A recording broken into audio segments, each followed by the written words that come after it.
Covering news that matters. Fox 23 News at 6:30 starts right now.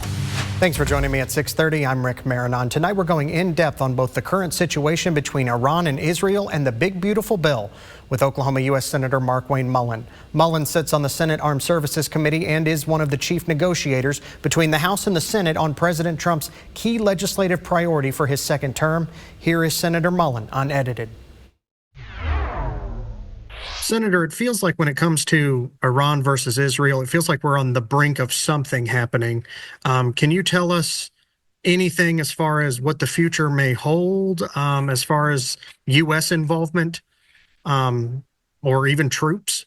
No, I don't think troops are going to be deployed. I mean, actually, I don't see a scenario where that happens. The president has been very clear from the beginning that he is not going to allow Iran to have a nuclear weapon.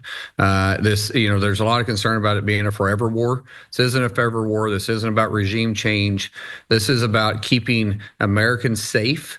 This is about keeping the region safe and our assets safe. We have 40,000 plus troops in that region.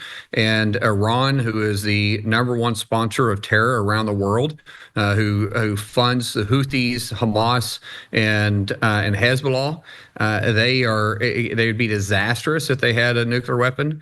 What we are doing is we're positioning ourselves for deterrence. Peace through strength comes with the real fear and knowledge of our enemies, knowing that we will follow up with what we promise. And right now we're in the support mode. We're supporting Israel and doing everything they can to take out the ability for Iran to have the nuclear weapons. However, if for some reason they can't complete the job, then we position ourselves that we can complete the job. And I believe at that time we would, because the president's been very clear, once again, in no circumstances will we allow Iran to ever have a nuclear weapon. I was going to say my next question, I mean, maybe it's just trauma from growing up and during the Bush administration, but I mean, this sounds like another country has a weapon of mass destruction and we need to do something about it. Should we Two totally be concerned? Totally different things. We know that they've been trying to develop and enrich the process to be able to get to the nuclear weapon. We know that is a fact. We know that they have 5 nuclear sites to which they are going through the process. They have even those that were somewhat looking over their nuclear program has come by and said they're way out of compliance, that there's no question that they are marching towards having the purity for nuclear, not just for energy, but for a weapon itself. We know at the same time they've been working on delivery vessels. This isn't disputable. This is absolutely 100%. The world knows this is a fact. We know that Saudi Arabia is very concerned. We know that Egypt is very concerned. UAE, Jordan, Kuwait, Qatar, Iraq. Everybody in that region is extremely concerned and do not want the Iranians to have a nuclear weapon. There's only one military in that region that has the capability of doing something about it, and it's Israel. Remember, the Iranian regime are the ones that go to the streets and literally chant "Death to America," and essentially they've used a different chant, but I just don't want to use it here, to Israel, and basically death to Israel. At the same time, we know that they sponsor terrorist organizations. We know that they fund it. They fight proxy wars, not by committing troops, but by committing terror acts. So there's no solution there's no situation to where we would ever allow them to have a nuclear weapon, because they would use it on us, either home or abroad. Do you still talk to Tulsi Gabbard? Because I know in March she had said they weren't that advanced. Had they been that deceitful to us that we just discovered that they're closer than we thought? Or how did this escalate so fast? Well, it wasn't.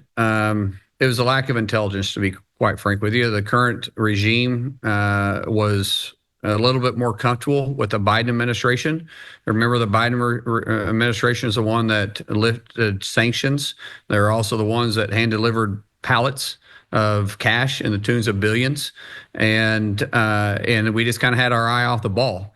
And so one of two things was happening at the time. Either the Biden administration's intel community wasn't sharing the information with us, or they didn't have the capability of receiving the information. Once the Trump administration made this a priority, we started receiving intel information that was very contrary to what we had heard before, and then there isn't anyone that's better than intelligence gathering in the entire region for the Middle East than Israel. And when they actually felt like they could trust us, which there was a huge gap of trust between the last administration and Israel to where they are today, to where they feel comfortable with the Trump administration. So the intelligence sharing changed the perspective pretty quick.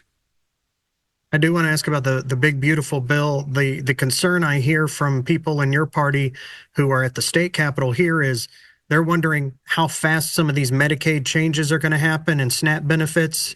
If Trump's going to sign the bill and automatically we have to go into special session because we've got to adjust funding.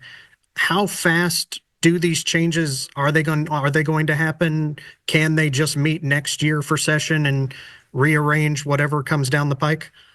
Well, keep in mind, nothing is set. Everything is being negotiated right now, so there is nothing to be worried about as of right now. The people that we're focusing on are the ones that are frauding the system, and those that are those that should never have been accepted into the benefit programs to begin with. So these are individuals that, quite frankly, should have been denied to begin with. So we're trying to get rid of the fraud and waste.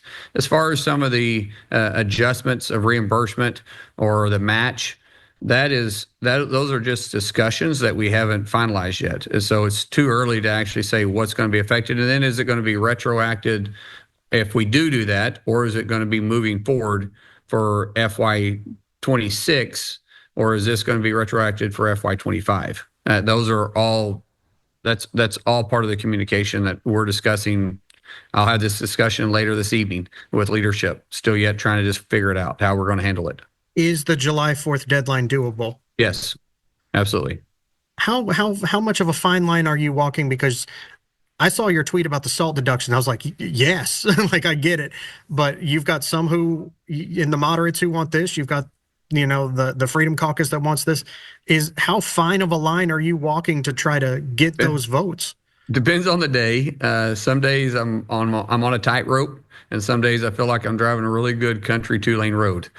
So right now I feel like I'm on a tightrope, but we're going to get there. Either way, we're going to find a good landing spot that we're going to pass this one big beautiful bill and get it to the president's desk, because what we pass has to pass the House too. We understand that. So we need 50 plus 1. Meaning that JD Vance may be the 51st vote. That's fine, but we need to get at least 50 on the board for JD to cast that vote, and then the House has got to deliver their votes, whatever that magic number is. Most people say 250 or 218, but we saw last time they passed it with 215. So whatever that magic number is that day, we just want to make sure they can pass and get to the president's desk, and I'm really confident we're going to do that.